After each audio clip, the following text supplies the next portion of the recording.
tu crois que l'humilité, c'est une valeur qui fait de toi quelqu'un de bien, bienvenue dans cette vidéo parce que on va revoir ça ensemble. C'est vraiment quelque chose que moi aussi, je pensais être hyper important, hyper indispensable dans la vie. Et ces derniers temps, je me suis quand même reposé pas mal la question sur la place de l'humilité dans notre société et dans ma vie.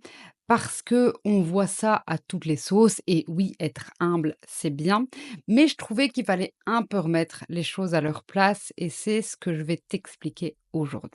Alors, je suis vraiment repartie, moi j'aime bien repartir des définitions parce que j'invente rien, je sors rien de mon chapeau, c'est tout le temps la même chose, que ce soit quand je vous dis ça dans mes vidéos, mais également dans mes accompagnements. Pour moi, c'est vraiment important d'avoir des bases théoriques et de se servir des trucs qui existent, pas d'inventer des choses. Et donc moi, jamais je vais sortir un truc de mon chapeau. Je ne sors pas de lapin de mon chapeau, souvent je dis ça à mes clientes et donc voilà, je suis repartie sur la définition du coup du dictionnaire. Alors l'humilité, c'est quoi? L'humilité, c'est un sentiment de sa faiblesse. Donc c'est pouvoir ressentir sa propre faiblesse, son insuffisance qui pousse une personne à s'abaisser volontairement en se mettant en dessous des autres. Bon alors déjà la définition, elle fait pas trop plaisir de mon point de vue. Une autre définition, c'est une disposition à s'abaisser volontairement par modestie ou respect, sentiment de modestie, de respect devant quelque chose de supérieur. Donc, OK pour le respect, OK pour la modestie. Par contre, c'est là où ça vient un peu poser problème, c'est que du coup, il y a ce sentiment de on fait ça parce qu'on a l'impression que celui en face de nous, il est supérieur. Or, pour moi, l'humilité, c'est en tout cas de la manière dont je le voyais avant, c'était OK, être humble, c'est, être égal, équitable. J'ai toujours du mal avec égal et équitable parce qu'en fonction des situations, on peut les utiliser différemment. Mais donc c'était vraiment en tout cas être sur le même pied d'égalité. Alors qu'en fait l'humilité, c'est pas ça et on va pousser le paradoxe plus loin de l'humilité, c'est qu'en fait certaines personnes se servent de l'humilité pour se mettre en avant. Donc c'est complètement hyper paradoxal. Donc ça veut dire qu'il y a des personnes qui vont se dire humbles, mais en fait ça va leur conférer un statut supérieur sur base de cette humilité. Alors peut-être que sur base de la définition que je viens de te donner, du coup ça crée une forme d'égalité, mais c'est pas du tout le cas. Et donc derrière ça, il y a potentiellement une humilité toxique. Et c'est là où ça pose d'autant plus question par rapport à ça. Et je pense que souvent, en fait, derrière l'humilité, il y a l'humilité toxique. L'humilité toxique, c'est quoi? Donc pareil, j'ai repris une petite définition.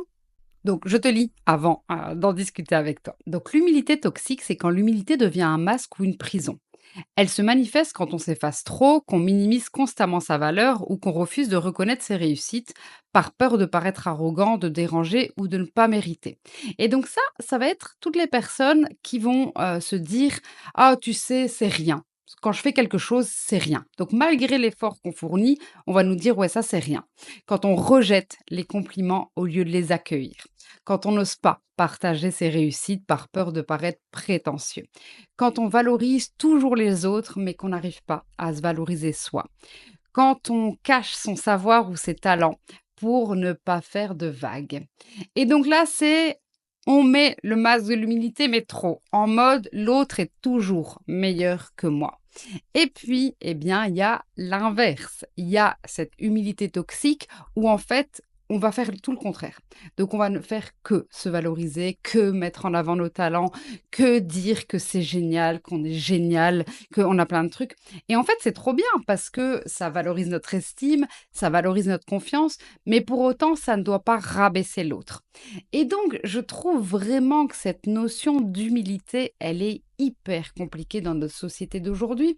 Parce qu'en fait, dans la société d'aujourd'hui, on est tous en compétition. Qu'on le veuille ou non, donc on nous dit oui, il faut être égaux, blabli, blabli, blabla. Mais en même temps, il y a toujours ce truc de qui va faire mieux que l'autre, qui va à nouveau inventer quelque chose de mieux que l'autre.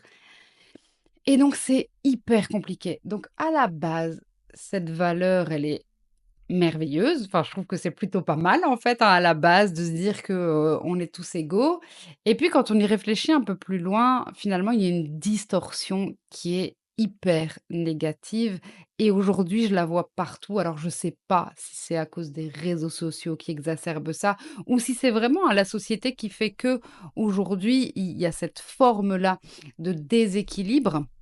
Mais voilà, en tout cas, hem, je voulais vous partager ça parce que c'est important pour moi d'avoir votre retour par rapport à ça, par rapport à cette forme d'humilité qui, à l'excès, comme tout, on est bien d'accord, qui à l'excès est toxique. Donc en mode, OK, je suis tellement humble que je n'arrive pas à me reconnaître. Ou OK, j'enlève complètement ce truc et je ne reconnais finalement plus que moi. Donc il y a l'ego en fait hein, derrière l'humilité, je pense. Et donc voilà, je sais pas, humilité, modestie, ego, j'avoue que c'est vraiment des notions qui aujourd'hui m'interpellent beaucoup et donc voilà, je sais que je parle pas directement de transgénérationnel dans cette vidéo, mais pour autant, sûrement que nos ancêtres avaient une autre forme de modestie que la nôtre, une autre forme d'humilité que la nôtre aujourd'hui et je pense que parfois se reconnecter en fait à ce que nos ancêtres vivaient sans les réseaux sociaux, alors je décris absolument pas les réseaux sociaux, hein, je dis juste qu'il y avait une autre forme de connexion humaine à ce moment-là et que parfois ça peut nous donner un autre éclairage. Donc voilà, peut-être que nos ancêtres aujourd'hui nous enseignent ça et donc voilà, dis-moi en commentaire ce que toi tu ressens par rapport à ça, comment toi tu le vis. Vraiment ça m'intéresse parce que c'est vraiment un gros questionnement chez moi en ce moment donc n'hésite pas à me dire en commentaire.